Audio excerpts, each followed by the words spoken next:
Welcome guys SSC IQ YouTube channel.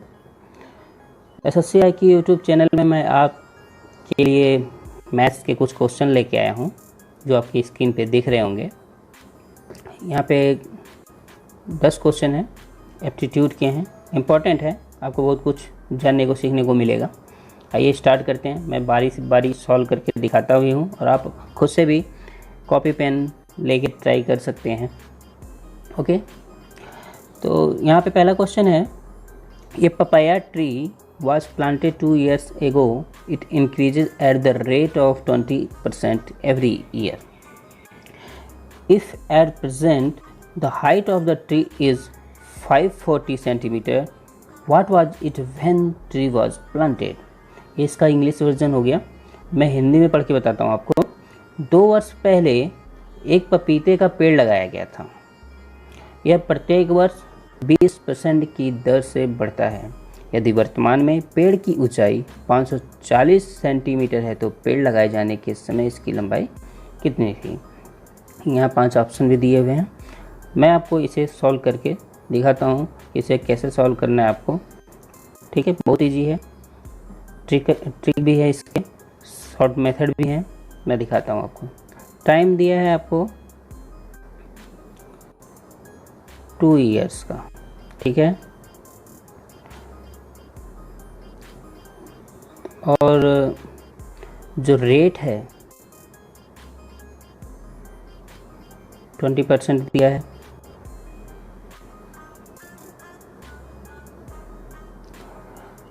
उसके बाद दिया है आपका वर्तमान में पेड़ की ऊंचाई। अगर हम इनको फॉर्मूला लगाएं कंपाउंड इंटरेस्ट का, तो ए को हम कह सकते हैं 540 सेंटीमीटर, और पी जो है जो 2 साल पहले के हम पूछ रहा है उसे हमें फाइंड करना है। ठीक है, यहाँ टाइम एन ये दे रखा है, यहाँ रेट को हम आर से लिख देते हैं, आर 20% हो गया। ठीक है, अभी हम फॉर्मूला जानते हैं, ए बराबर P equal to 1 plus r by 100। ठीक है, तो यहाँ आप वैल्यू रखें, 540 यहाँ रख दें, और पी की वैल्यू तो हमें फाइंड ही करनी है। यहाँ पर आर की वैल्यू पुट कर दें 20/100।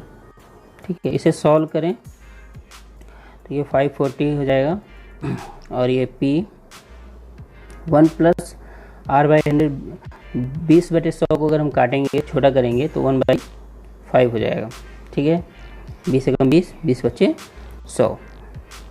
और यहाँ पे मैं पावर लगाना भूल गया हूँ, 1 मिनट में लगा देता हूँ यहाँ पावर। ठीक है, यहाँ पे पावर भी रहेगा 2 की।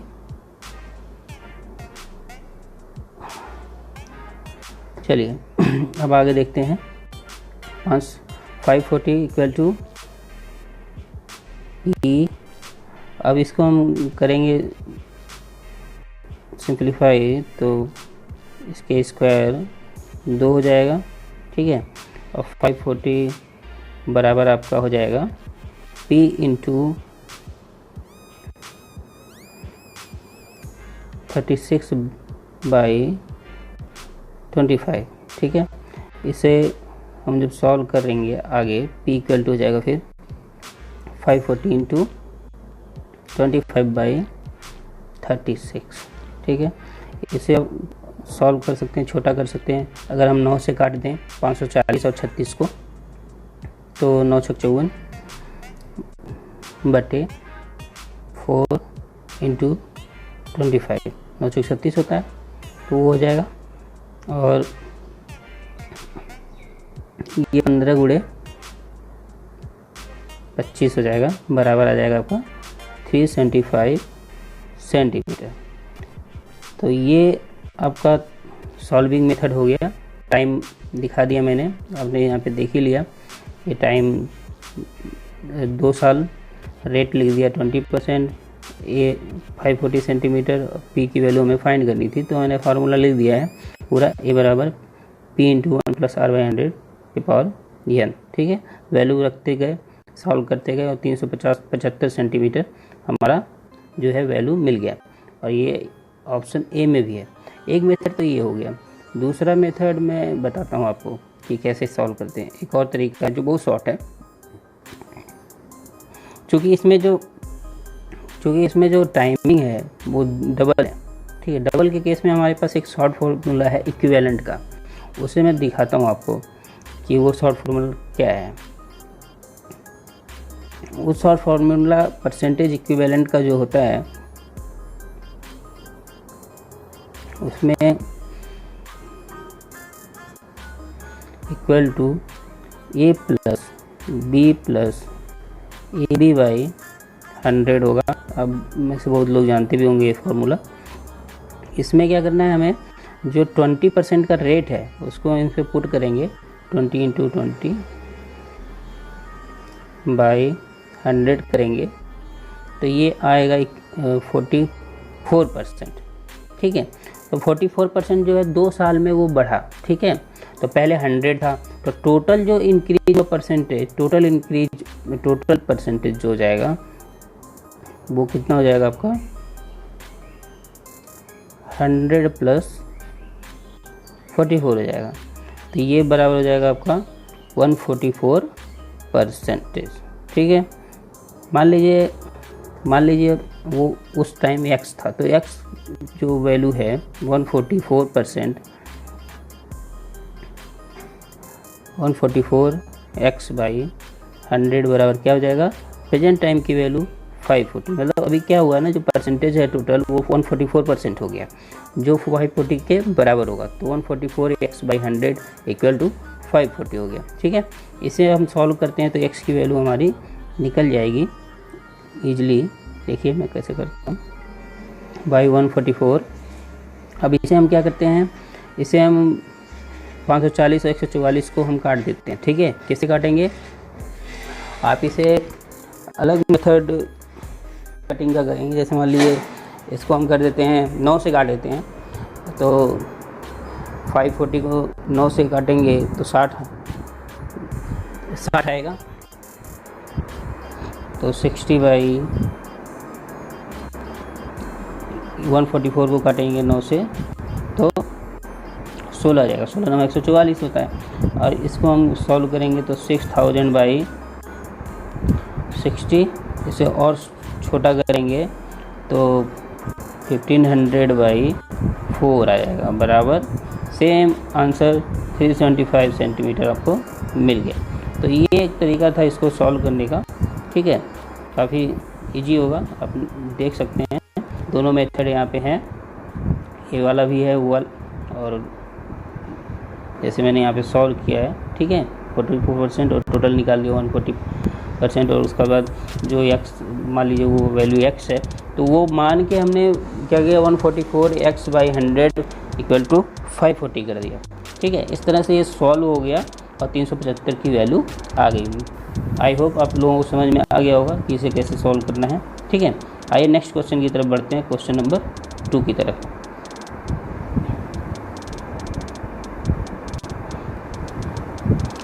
क्वेश्चन नंबर 2 है, a bill was passed in the parliament with 60% of the member voting for it, which was 60 more than the number of members who oppose the bill, find out the total number of members. यही question है आपका। तो इसमें मान लीजिए हम total number, Hindi part में पढ़ देता हूँ पहले। संसद में एक बिल पारित किया जाता है जिसमें 60% सदस्य मतदान करते हैं। जो बिल का विरोध करने वाले सदस्यों की संख्या से 60 अधिक हैं, सदस्यों की कुल संख्या ज्ञात कीजिए। तो ये क्वेश्चन है आपका। मान लीजिए टोटल सदस्यों की संख्या x है। ठीक है, अगर हम x मान लेते हैं टोटल सदस्यों की संख्या, मान लीजिए यहाँ पे let total number of members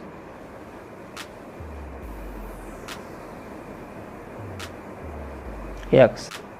ठीक है, तो दिया 60% सदस्य मतदान करते हैं, तो जो मतदान करने वाले लोग हो गए वो 60%, तो x का 60% हम निकाल लेंगे। ठीक है, 60% of x, 60x by 100,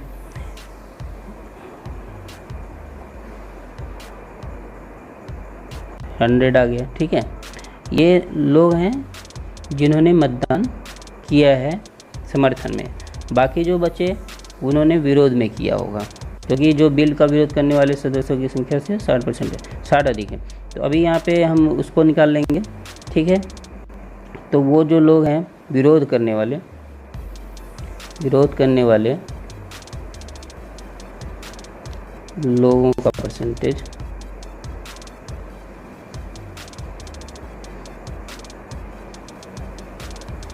x minus 60x by 100, यह आ जाएगा 40x बाई 100।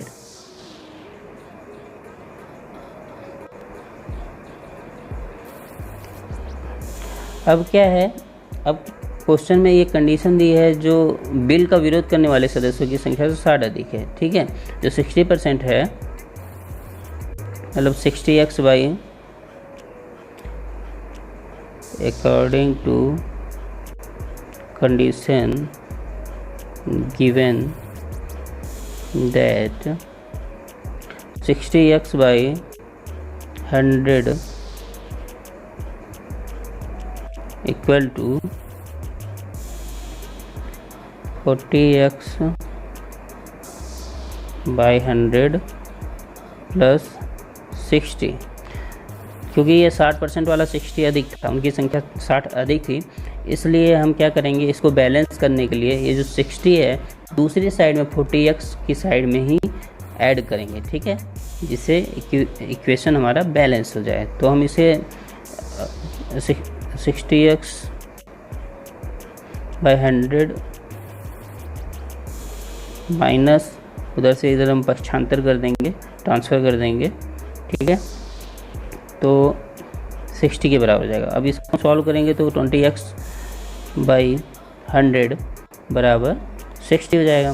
तो x बराबर हम फाइंड करेंगे, तो 60 इंटू 100 बाई 20, इसे सॉल्व करिए तो 20 या 60, ये 300 वैल्यू हो जाएगी। मतलब टोटल जो सदस्यों की संख्या थी वो 300 थी। ठीक है, ये इस तरह से हमने सॉल्व कर दिया। अभी आप इसमें आराम इजीली समझ सकते हैं, मैं एक बार अच्छे से समझा देता हूँ। Let total number of members x, मान लीजिए टोटल सदस्यों की संख्या जो थी वो x थी। ठीक है, अब क्या किया हमने, इसमें जो 60% सदस्य हैं वो पक्ष में मतदान करते हैं, तो वो जो संख्या हो जाएगी वो हम x का निकाल लेंगे 60%, तो 60x बाई 100 हो गई। उसके बाद विरोध करने वालों को निकाल लेंगे, जिनको x में से हमने घटा के x वाले में से परसेंटेज में से 60x बाई 100 को घटा के 40x बाई 100 मिल गया हमें। उसके बाद जो कंडीशन गिवन है कि भाई जो सदस्य पक्ष में मतदान किए हैं उनसे 60 अधिक है विरोध करने वालों के, तो हमने ये इक्वेशन बना लिया, इसे सॉल्व किया और 300 मेंबर्स जो है वो फाइंड किए। ठीक है, ये इस तरह से सॉल्व हो जाएगा। ठीक है, और बाकी अगर आप इसमें और भी सॉल्व मेथड है जिसको जो डेली प्रैक्टिस करते हैं वो लोग क्या करेंगे, वो डायरेक्ट ही इसको सॉल्व कर सकते हैं। इसको डायरेक्ट सॉल्व करने का यही है कि भाई हम क्या करेंगे, 60 डायरेक्ट, मतलब जो 60 है 60 minus 40, 60 x by 100 minus 40 x by 100 करके 60 कर लेंगे। यही जो है जो 60 है यही डिफरेंट है उनके बीच में, तो 20x बाई 100 करके और फाइंड कर लेंगे तो x की वैल्यू आ जाएगी सेम 300। अब एग्ज़ाम में तो हमें शॉर्ट मेथड ही यूज करना होता है जनरली, तो हम ऐसे कर सकते हैं इसको, ठीक है। तो ये क्वेश्चन आपको समझ में आ गया होगा, आई होप। अब आइए हम नेक्स्ट क्वेश्चन पे चलते हैं, क्वेश्चन नंबर 3 पे। The population of A town is 311 to 250. The ratio between women and men is 43/40. If there are 24% literate among men and 8% literate among women, the total number of literate persons in the town is। एक शहर की जनसंख्या 3,11,250 है। महिलाओं और पुरुषों के बीच अनुपात 43/40 है। यदि पुरुषों में 24% साक्षर हैं और महिलाओं में 8% साक्षर हैं तो शहर में साक्षरों की व्यक्तियों की संख्या बतानी है। ठीक है, यहाँ पे भी 5 ऑप्शन दिए हुए हैं, तो आइए सॉल्व करते हैं। रेशियो दे दिया है, ठीक है, अनुपात दे दिया हुआ है, परसेंटेज दिया हुआ है, टोटल नंबर ऑफ पॉपुलेशन भी पता है आपको, तो हम बहुत ईजिली इसे सॉल्व कर सकते हैं। तो यहाँ देखते हैं क्या क्या हमारे पास है। तो टोटल पॉपुलेशन है आपके पास, टोटल जनसंख्या, ठीक है, टोटल पॉपुलेशन है 3,11,250, ठीक है। अभी क्या है, the ratio between woman and man 43/40 में। तो अगर हम वुमन नंबर पता करें, वुमन नंबर हमें पता करना हो, वुमन नंबर्स, तो क्या करेंगे हम जो 311 to 50 है, इसके लिए हम 43/40 का जो है अनुपात निकाल के उसको करेंगे। जैसे कैसे, तो 43 वाला पार्ट जो है वुमन के लिए है, तो 43 को ऊपर रखिए और 43 और 40 को ऐड करके 83 हो जाएगा, ठीक है। अब इसे हम सॉल्व करें, जब हम इसे सॉल्व करेंगे तो जो 83 है, 83 से 3,11,250 कट जाएगा और ये आएगा आपका 3750 आ जाएगा, ठीक है। 3750 गुणे 43 आ जाएगा। इसे जब हम सॉल्व करेंगे आगे तो 1,61,250 आएगा, ठीक है। ये तो हो गई वुमन की संख्या। अब सेम ऐसे मेन निकालिए, मेन नंबर्स निकालिए। मेन नंबर्स निकालने के लिए सेम प्रोसेस है, 3,11,250 इंटू, अभी हमने लिया था 43, ठीक है, अभी लिया था हमने 43, अब लेंगे क्या 40, तो 40/83। अब फिर हम इसको सॉल्व करेंगे, 3750 इंटू 40 करेंगे। इसे सॉल्व करेंगे जब आप, तो पुरुषों की संख्या निकल जाएगी, पुरुषों की संख्या निकल के आपकी आ जाएगी 1,50,000, ठीक है, 1,50,000। अब हमें क्या हुआ, हमें पता चल गया दोनों की संख्या, ठीक। यहाँ हमें दोनों की संख्या पता चली गई है, वुमेंस नंबर भी पता चल गया है और मेंस नंबर भी पता चल गया है। अब हमें क्या करना है, अब हमें इसमें देखना है, इसमें क्वेश्चन में दिया हुआ है यदि पुरुषों की संख्या, यहाँ देखिए ये दिया है, यदि पुरुषों की संख्या 24% साक्षर है, ठीक है, तो 24% हमें निकालेंगे तो हमें पता चल जाएगा कि हमें पुरुष कितने साक्षर हैं। 8% निकालेंगे महिलाओं वाला तो हमें महिलाओं की संख्या पता चल जाएगी साक्षर, क्योंकि टोटल पूछा है क्वेश्चन में साक्षर व्यक्तियों की कुल संख्या कितनी है, यहाँ पूछा है ना साक्षर व्यक्तियों की कुल संख्या कितनी है। तो हमें ये फाइंड करने के लिए आगे का प्रोसेस करते हैं हम, आइए देखते हैं।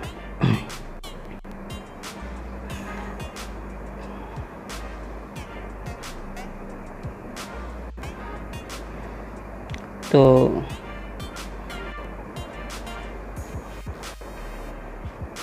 यहाँ टोटल पॉपुलेशन, तो मेन नंबर्स निकाल लिए थे हमने। मेन नंबर्स 1,50,000 आया था, वो मैं लिख देता हूँ यहाँ पे, वो गलती से डिलीट हो गया। वुमेंस नंबर भी निकाला था हमने, उसको मैं लिख देता हूँ यहाँ पर, वो आया था आपका 1,61,250 आया था। अब हम क्या करेंगे, लिटरेट साक्षर लोगों की संख्या निकालेंगे। साक्षर मेन नंबर्स निकालेंगे। ये दिया हुआ है 24% है, तो 1,50,000 का 24% हम निकालेंगे। ठीक है, इसे आप सॉल्व करेंगे तो 1500, ये यहाँ से 0000 कैंसिल हो जाएगा और 1500 गुणे 24 होगा। और इसे जब हम सॉल्व करेंगे तो ये आ जाएगा 36,000 लोग, जो साक्षर लोग हैं, पुरुषों की संख्या जो है वो 36,000 आ जाएगी। अब हम साक्षर महिलाओं की संख्या ज्ञात करेंगे। साक्षर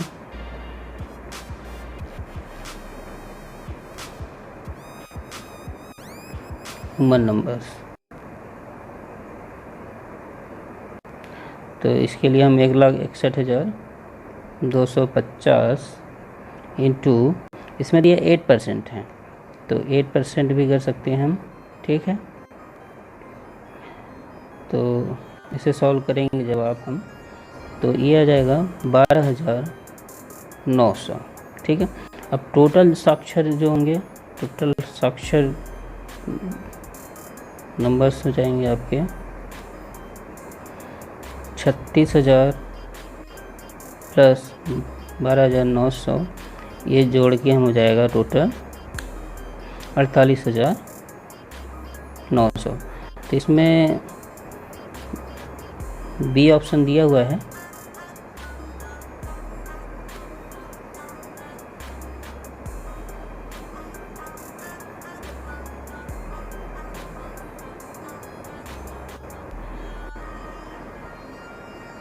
बी ऑप्शन है 48,900। ठीक है,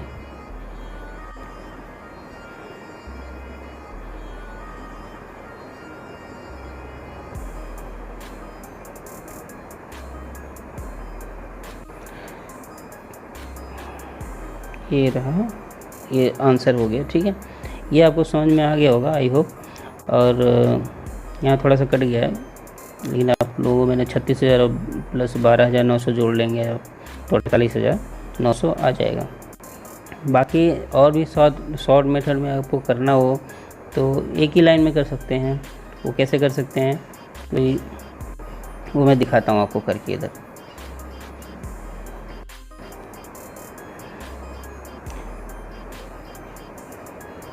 टोटल साक्षर लिखिए, एक लाइन में ही करते हैं। टोटल साक्षर लिखिए बराबर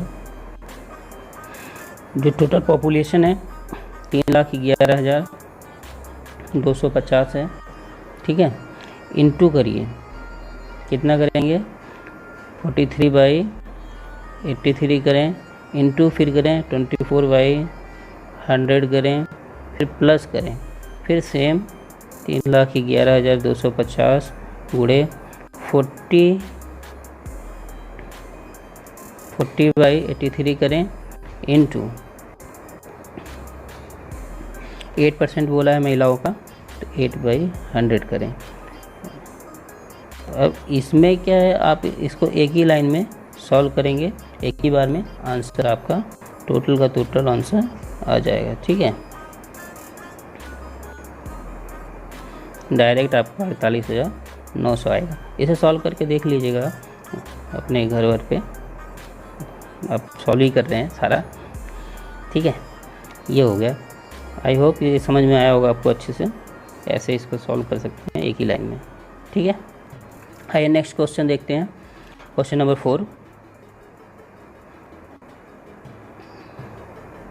क्वेश्चन नंबर 4 है, इन a big garden 60% of the tree are coconut tree, 25% of the number of coconut tree are mango tree, and 20% of the number of mango tree are apple tree. If the number of apple tree are 1500 then the number of tree in the garden is, एक बड़े बगीचे में 60% नारियल के पेड़ हैं, नारियल के पेड़ की संख्या 25% आम के पेड़ की है और आम के पेड़ की संख्या 20% सेब के पेड़ की है। यदि सेब के पेड़ों की संख्या 1500 है तो बगीचे में कुल पेड़ों की संख्या बतानी है आपको। आइए देखते हैं, इसको सॉल्व करते हैं। इजी है, ज़्यादा हार्ड नहीं है। मान लीजिए टोटल पेड़ जो हैं आप यहाँ पे एज्यूम कर लें, माना टोटल पेड़, टोटल ट्री x हैं, ठीक है। तो 60% नारियल के पेड़ हैं, तो नारियल के पेड़ की संख्या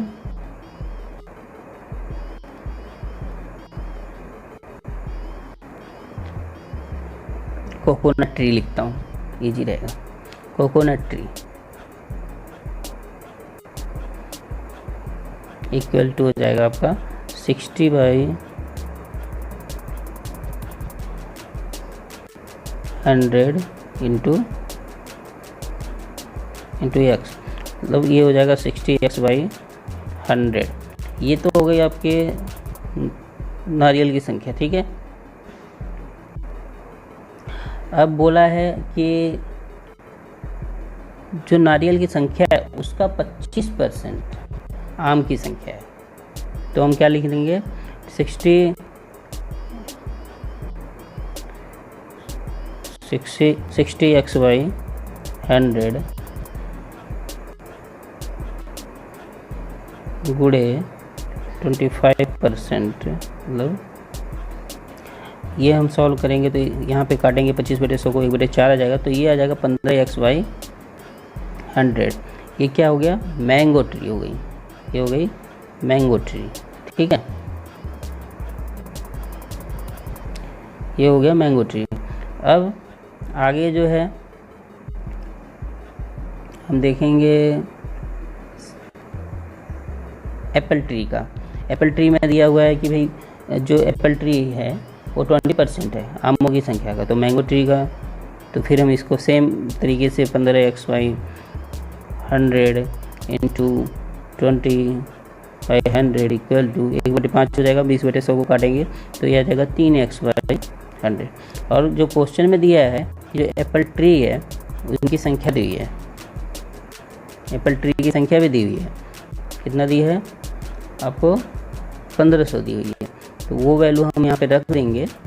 तो और 3x/100 ऑलरेडी हमने एप्पल ट्री फाइंड करी है ऊपर, तो वो इसके बराबर हो जाएगा और ये 1500 हो जाएगा। तो इसको हम सॉल्व करेंगे जब x बराबर, तो 3×5=15, ये काट पीट के आपका 50,000 आ जाएगा। मतलब जो टोटल ट्री संख्या है, टोटल ट्री हो जाएगा 50,000। ये इसका सॉल्विंग मेथड था, मुझे आप लोगों को समझ में आ गया होगा। इसमें मैंने क्या क्या किया, पहले ट्री को मान लिया x, ठीक है, यहाँ पे ट्री को x मान लिया। उसके बाद कोकोनट ट्री का नंबर पता किया, तो वो 60% था टोटल का, तो 60% ले लिया। उसके बाद वो 25% था मैंगो ट्री की संख्या जो थी और कोकोनट ट्री की 25% थी, तो ये 25% पे निकाल लिया। उसके बाद एप्पल ट्री की जो संख्या थी वो 20% थी, वो यहाँ पे निकाल लिया एप्पल ट्री का। फिर एप्पल ट्री की वैल्यू भी यहाँ पे दे रखी है 1500, तो उसके हिसाब से मैंने इसको 1500 के बराबर करके ये x की वैल्यू फाइंड करके आपका टोटल ट्री का वैल्यू आ गया, ठीक है। ऐसे इसको सॉल्व करना है। आगे आइए नेक्स्ट क्वेश्चन पे देखते हैं। Question number 5, in an examination 34% of the student failed in mathematics and 42% failed in English. If 20% of the student failed in both the subjects, then the percentage of students who passed in both subjects was। एक परीक्षा में 34% छात्र गणित में और 42% अंग्रेजी में असफल रहे। यदि दोनों विषयों में 20% छात्र फेल हो गए तो दोनों विषयों में उत्तीर्ण होने वाले छात्रों का प्रतिशत ज्ञात कीजिए, ठीक है। अब हम इसे सॉल्व करेंगे, इजी है क्वेश्चन।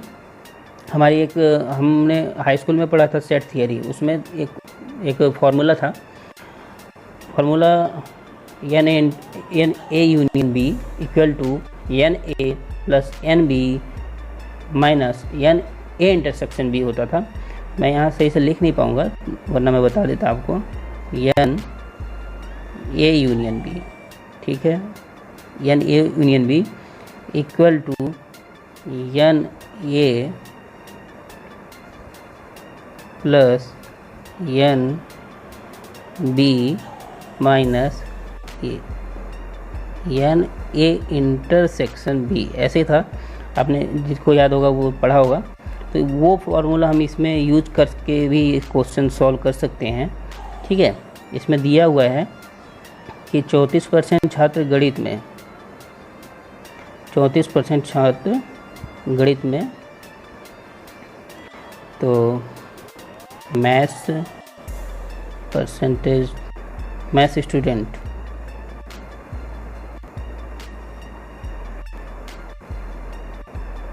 34, इंग्लिश स्टूडेंट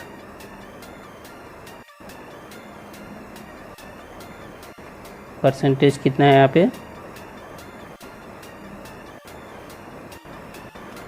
42, ठीक है। अब जो दोनों में कॉमन है, कॉमन स्टूडेंट्स जो दोनों में फेल हो गए हैं उनकी वो 20% है, ठीक है। तो जो फार्मूला मैंने अभी थोड़ा सा आपको बताया था उसके हिसाब से अगर हम इसे सॉल्व करें तो बहुत इजी हो जाएगा। उसमें क्या है कि हम यहाँ पे टोटल फेल निकालेंगे, टोटल फेल स्टूडेंट्स, ठीक है।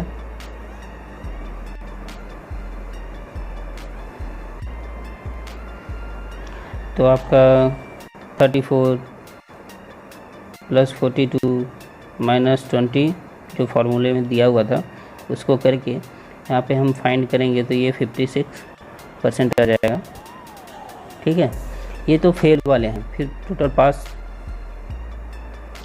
पास स्टूडेंट आ जाएगा आपका 100 माइनस 56 बराबर 44%। तो ये सॉल्विंग मेथड था इसका, इजी है क्वेश्चन, ज़्यादा टफ नहीं है। इसमें मैथ स्टूडेंट परसेंटेज निकाल दिया और इंग्लिश का निकाल लिया। कॉमन स्टूडेंट जो है 20% थे, तो ये टोटल फेल स्टूडेंट हमने फाइंड कर 56, तो टोटल पास स्टूडेंट 44% आ जाएगा। ये डी ऑप्शन इसमें है, ठीक है, इसे हमने निकाल लिया। और आगे हम क्वेश्चन देखते हैं। नेक्स्ट क्वेश्चन नंबर 6 देखिए। Math start working as a sales representative on annual salary of rupees 160,000. If he receives a 50% pay rise each year, the number of years he was worked for the company when his annual salary become 2,79,841 is. महज 1,60,000 रुपये के वार्षिक वेतन पर बिक्री प्रतिनिधि के रूप में काम करना शुरू करता है। यदि उसे प्रत्येक वर्ष 15% वेतन वृद्धि प्राप्त होती है तो कंपनी के लिए काम करने वाले वर्षों की संख्या है जब उसका वार्षिक वेतन 2,79,841 रुपये है। इसमें पूछा क्या गया है, नंबर ऑफ ईयर्स, वर्षों की संख्या। ये जो है वर्षों की संख्या पूछा है, ठीक है। तो यहाँ से हम वर्षों की संख्या हमको फाइंड करना है। तो हम सिंपल से फार्मूला ही जानते हैं, ये चक्रवृद्धि ब्याज से मैच करता, कंपाउंड इंटरेस्ट से मैच करता क्वेश्चन है और उसी से रिलेटेड क्वेश्चन है और इसको हम उसी फार्मूले से सॉल्व करने वाले हैं। फार्मूला तो आपको मैंने ऑलरेडी बताया रखा है, हमने एक क्वेश्चन इसी तरह का ऊपर सॉल्व किया था। तो मैं और भी आपको इसको बता देता हूँ, सॉल्व करके दिखा देता हूँ। इसमें दिया है ए बराबर 2,79,841, पी बराबर भी दिया है 1,60,000 और हमारा जो रेट है, रेट ऑफ इंटरेस्ट है, जैसे हम बोल रहे हैं 15% की रेट से उसका जो सैलरी है बढ़ रहा है हर साल, तो वो 15% है, ठीक है। और हमें फाइंड क्या करना है, एन की वैल्यू फाइंड करनी है, ठीक है। फार्मूला हम ऑलरेडी जानते ही हैं, ए बराबर P into 1 plus r by 100 power n। इस बार नहीं भूलूंगा पावर लगाना पिछली बार भूल गया था मैं। ठीक है, आप देखिए अब यहाँ पे सारी वैल्यू पुट करिए। 2,79,841 बराबर 1,60,000 लिख दीजिए और 1 प्लस आर बाई 100 की जगह पे, आर की जगह पे 15% और बाई 100 करें और एन की वैल्यू तो हमें फाइंड ही करनी है तो वो सही रहेगा। अब हम क्या करेंगे, 2,79,841 के साथ में 1,60,000 को ले आएंगे, उसके साथ में लिख देंगे। ठीक है, अब बचा यहाँ पे दूसरे पक्ष में 1 प्लस 15/100 के पावर n होगा। ठीक है, अब हम इसे सॉर्ट करेंगे तो पहले हम उस साइड को सॉर्ट कर सकते हैं। अभी उसमें एक स्टेप है, 841 करें बटे, यहाँ पे लिख सकते हैं 115 बटे 100 की पावर n। ठीक है, इसे हम अगर वो करेंगे, गुणनखंड करेंगे तो आपको मिलेगा 23 गुणे 23 गुणे 23 गुणे, मैंने ऑलरेडी किया हुआ है इसलिए मुझे पता है तो मैं आपको यहाँ पे दे दे रहा हूँ, बाकी आपको करना ही पड़ेगा। यहाँ 20 गुणे 20 बराबर, अगर हम 115 और 100 को काटेंगे ना, 5 से काटेंगे तो 23/20 आ जाएगा। ठीक है,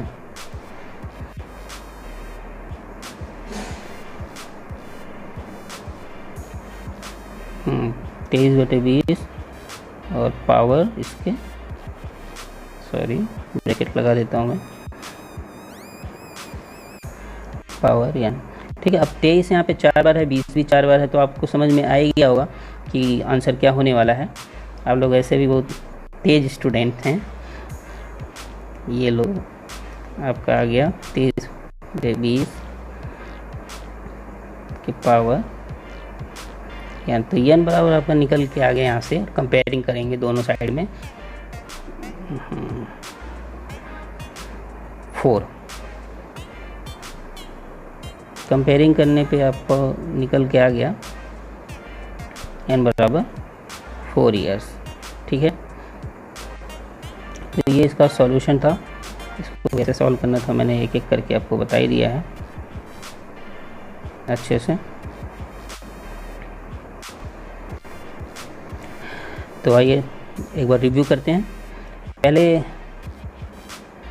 जो क्वेश्चन में दिया है, ए बराबर 2,79,841, पी बराबर 1,60,000, आर बराबर दे दिया, एन की वैल्यू फाइंड करनी। फार्मूला मैंने ए बराबर P into 1 plus r by 100 के whole to the power n लगा दिया है। उसके बाद सारी वैल्यू एक एक करके हमने पुट की, इसका फैक्टराइजेशन किया, उसके बाद ये वैल्यू मिल गई हमें। ठीक है, और इस तरह से हमने इसको पूरा का पूरा सॉल्व करके n बराबर 4 ईयर्स निकाल लिए। ठीक है, ये इस तरह से सॉल्व करना था, आपको समझ में आ गया होगा आई होप। आइए तो नेक्स्ट क्वेश्चन को देखते हैं।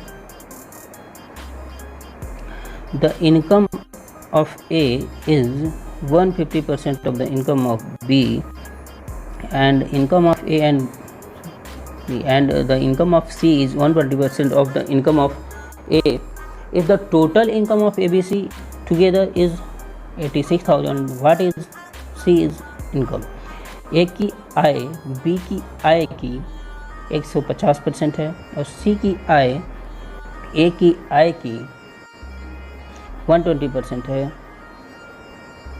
यदि A, B और C की कुल आय 86,000 रुपये हैं तो C की आय पता करनी है आपको। ठीक है, तो ये ज़्यादा मुश्किल क्वेश्चन नहीं है, इस तरह के क्वेश्चन हम ऊपर भी कर चुके हैं। ठीक है, आप इसे भी इजीली कर सकते हैं। मान लीजिए ए की आय, x है। ठीक है, तो स्टार्ट करें, आ जाइए। माना ए की इनकम जो है वो एक्स है, ठीक है। तो जो क्वेश्चन में दिया हुआ है, ए की जो आय है, ए की जो इनकम है वो बी की इनकम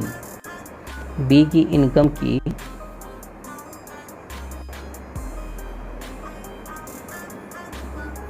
150% है, ठीक है। तो 150% लिख देंगे। तो ए का आय तो हम जानते हैं एक्स लिखा है हमने, और यहाँ पे बी की जगह पे हम लिख सकते हैं 150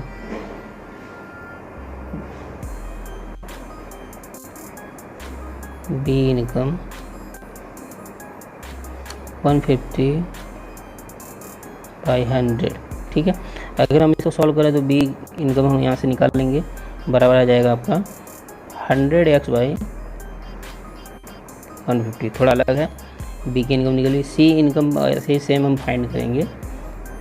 तो सी की जो इनकम है वो है ए की आय का 120%। तो ए की आय एक्स है, एक्स लिख देंगे, एक्स लिखेंगे गुणे 120/100। तो ये आ जाएगा 120x/100। अब क्वेश्चन में और क्या दिया हुआ है, तीनों की आय, टोटल इनकम तीनों की आय, total income A B and C given है 86,000, ठीक है। 86,000 दिया हुआ है, तीनों की आय मिलाकर जो दिया है क्वेश्चन में वो 86,000 दिया हुआ है। तो उसको हम इसको कर देंगे। और ये जो तीनों हमने वैल्यू फाइंड की है, जैसे ए की एक्स आई और बी की 100x/100, फिर 150i और सी की आई 120x/100, तो ये टोटल की मतलब 86,000 हो जाएगा, ठीक है। तो हम तीनों को ऐड करेंगे, ये हो गया 100x/150 प्लस 120x/120x/100।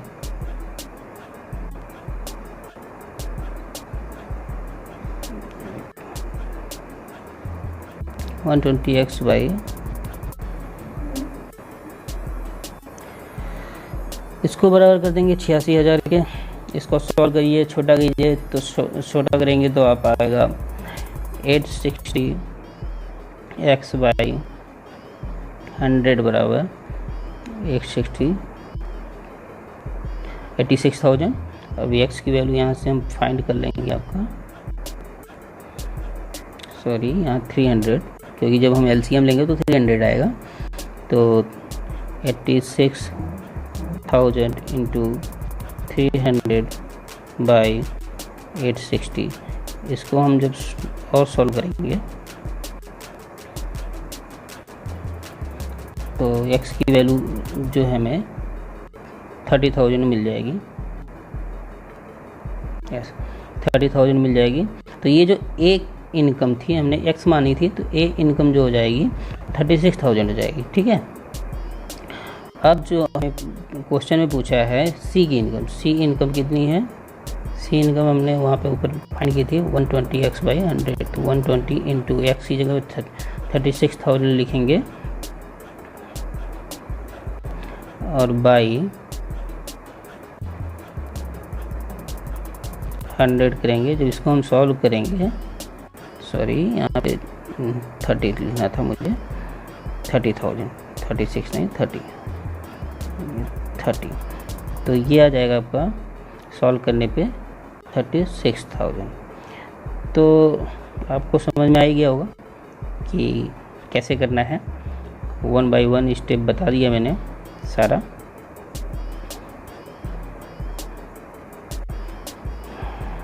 थोड़ा जगह का वो है,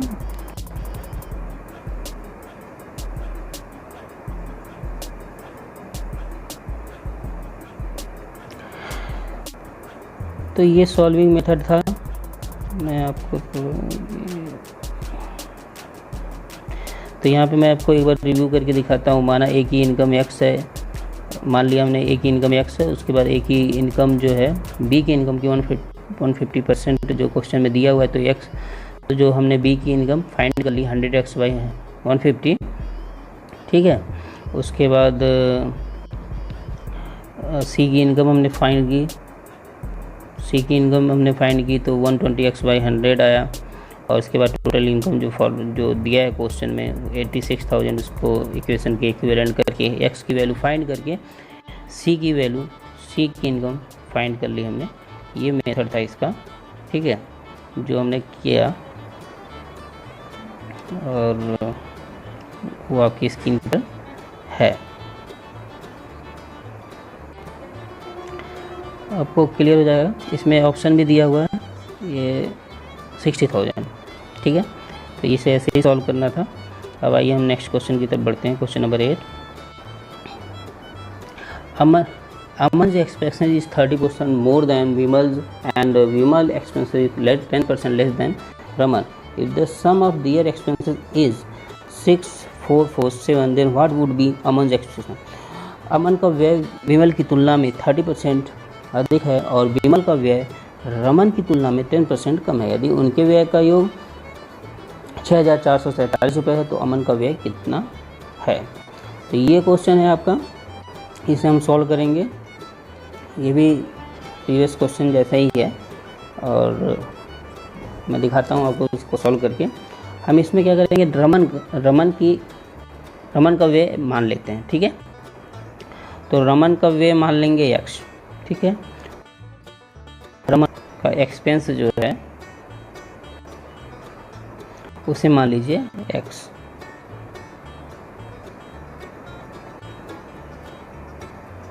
x मान लीजिए।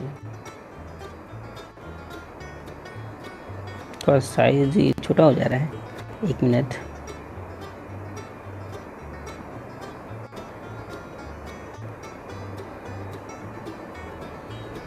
थोड़ा सा मैं बढ़ा दूँ, अब सही है। तो रमन का एक्सपेंस जो है x मान लिया हमने। उसके बाद आगे सॉल्व करते हैं क्वेश्चन। तो विमल का जो एक्सपेंस है, विमल एक्सपेंस बराबर हो जाएगा,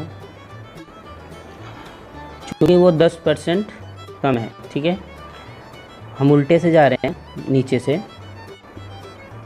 विमल का जो एक्सपेंस है वो रमन के एक्सपेंस से 10% कम है, तो ये सिंपल ही है कि 90x/100 ही होना है, ठीक है। एक तो आपको क्लियर हो गया। और इसी तरह अमन का एक्सपेंस निकालेंगे हम। अमन एक्सपेंस दिया हुआ है, जो विमल है उसके एक्सपेंस का, विमल जो है उसके एक्सपेंस से 30% अधिक है। तो टोटल अगर हम माने तो अगर हम 100 से लेके चलें तो 130% जो है वो विमल के एक्सपेंस का होगा, ठीक है। क्योंकि ऐड भी तो करना है हमें, जो ज़्यादा है। तो 130 × 90x/100 करेंगे तो ये जो सॉल्व करने पर आपको 117x आ जाएगा, ठीक है। 117x आ जाएगा। तो तीनों का जो हम अगर रेशियो निकालेंगे, तीनों का रेशियो निकालेंगे, शेयर है तो ये 100, मान लीजिए रमन के पास 100 था, पूरा टोटल का टोटल हमने माना था x, तो वो 100x यूनिट के बराबर था।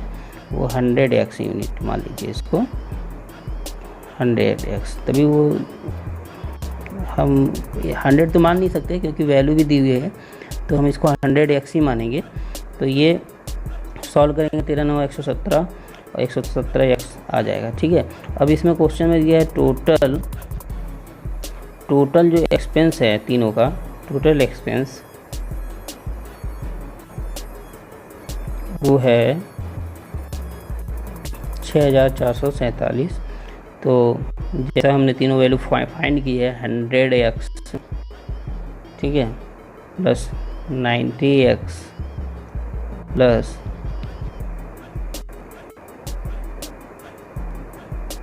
117x बराबर हो जाएगा 6,447। यहाँ पे मैंने ये सारी चीज़ें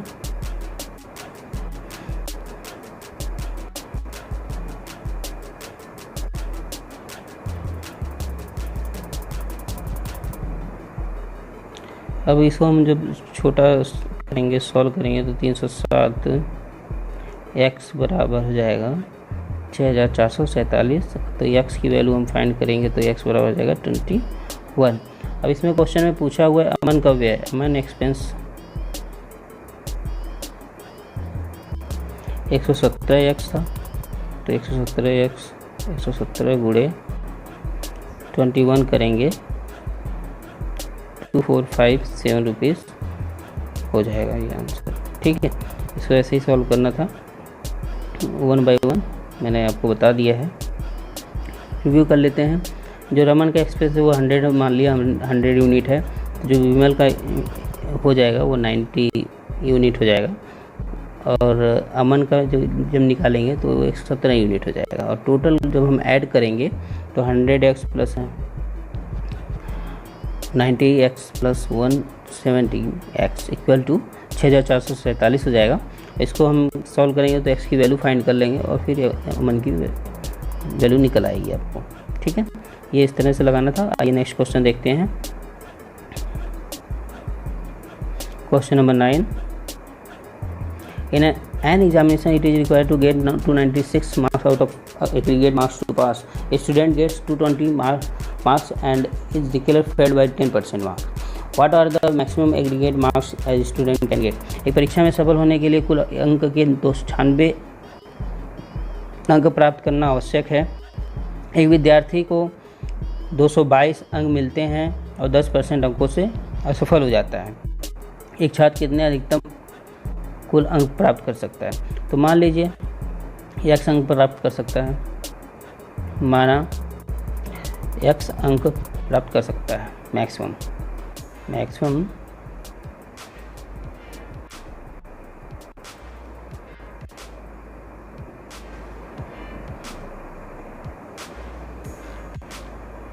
अचीव कर सकता है, गेन कर सकता है, जो भी है अचीव कर सकता है, लिख दिया मैंने।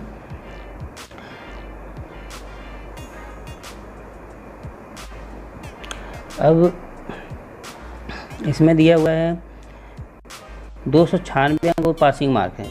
ठीक है, तो पासिंग मार्क्स जो हैं वो 296 हैं। ठीक है, अब जो स्टूडेंट है, एक विद्यार्थी जो है 222 अंक मिलते हैं और 10% से फेल हो जाता है। ठीक है, तो इसका मतलब अकॉर्डिंग टू गिवन कंडीशन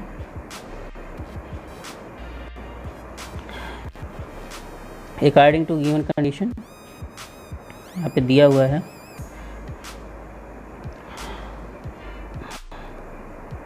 296 बराबर 222 प्लस 10% से फेल हो जाता है तो 10x बाई 100 हम इसमें ऐड कर देंगे तो ये क्या है, उसको पासिंग मार्क मिल जाएगा। 10% से फेल हुआ तो उसका पासिंग मार्क उसके बराबर हो जाएगा, तो उसको 22 में जोड़ देंगे 10%, तो हमें मिल जाएगा। तो इससे हम x की वैल्यू फाइंड कर लेंगे और हमें टोटल मैक्सिमम मार्क्स पता चल जाएगा जो एक छात्र को प्राप्त करना है। ठीक है, तो 10x बाई 100 इक्वल टू 222 को 296 से जब आप घटाओगे तो कितना आएगा, 74 आएगा। ठीक है, तो 74 बराबर हो जाएगा। अब यहाँ पे ये कट जाएगा तो 740 आ जाएगा डायरेक्ट 745। यहाँ पे कौन सा डी ऑप्शन ऑलरेडी दिया हुआ है। ठीक है, तो इसको हमें ऐसे सॉल्व करना था। आई होप आपको समझ में आ गया होगा, इसमें ज़्यादा बताने का है नहीं कुछ। यहाँ पे मैंने मान लिया टोटल जो मैक्सिमम अंक है अचीव कर सकता है वो x मान लिया। ठीक है, उसके बाद पासिंग मार्क्स दिया हुआ है 296, और जो लड़का है वो 10% से फेल हो जाता, 10% मार्क्स से फेल हो जाता है तो 222 अंक प्राप्त करता है और 10% से फेल हो जाता है तो 222 और ये 10% मार्क्स ऐड करके मैंने ये इक्वेशन रेडी किया और x की वैल्यू 745 मार्क्स आपको अचीव हो गई। ठीक है, ऐसे ही सॉल्व करना था इसको, यही मेथड था। आइए नेक्स्ट क्वेश्चन देखते हैं, लास्ट वाला क्वेश्चन है ये इससे पूरे सेशन का वीडियो का। इस क्वेश्चन में दिया हुआ है the value of x when 5% of under root 2x √2x, मतलब x भी अंडर रूट के ही अंडर में है यहाँ पर, ठीक है। इज 0.01 विल बी, x का मान जब √2x का 5% x का वैल्यू हमें फाइंड करना है जब दिया हुआ है √2x का 5% 0.01 है, ठीक है। आइए सॉल्व करें, बहुत इजी है, ज़्यादा वो नहीं है, टफ नहीं है। तो हमें लिखना क्या है, √2x 5% ऐसे लिखते हैं, इंटू 5%, 5/100 इक्वल टू 0.01, ठीक है। अगर हम इसे सॉल्व करें और छोटा करें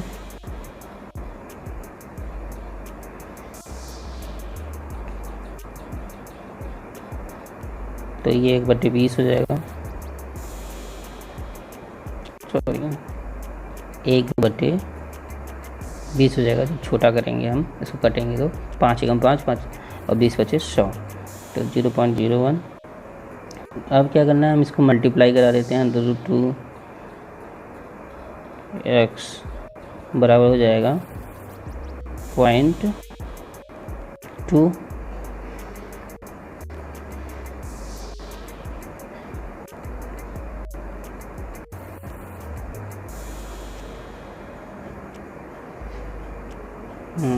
20 का हम वहाँ 0.01 में गुणा करेंगे तो सिंपली 0.2 आ जाएगा, ठीक है।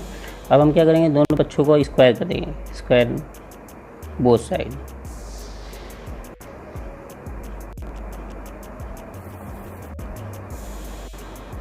दोनों पक्षों का हम जब स्क्वायर कर देंगे तो ये 2 निकल जाएगा, ये x आ जाएगा, 2x बराबर हो जाएगा आपका 0.04, तो x की वैल्यू जब आ जाएगी 0.02।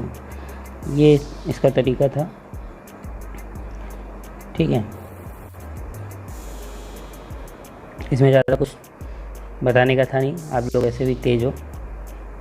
तो यहाँ पर ये निकल गया √2x, जो x है अंडर रूट के ही अंडर में है, इंटू 5% निकाल लिया, उसके इक्वल रख दिया हमने, उसका सॉल्व किया, इसमें मल्टीप्लाई करा दिया, 0.2 आ गया। इसके बाद स्क्वायर कर दिया वो साइड, तो 2 कर्डी हट जाएगी, तो ये 2x आ गया, और यहाँ पर 0.004 आ गया, 0.04 आ गया, फिर x की वैल्यू निकाल दी, ठीक है।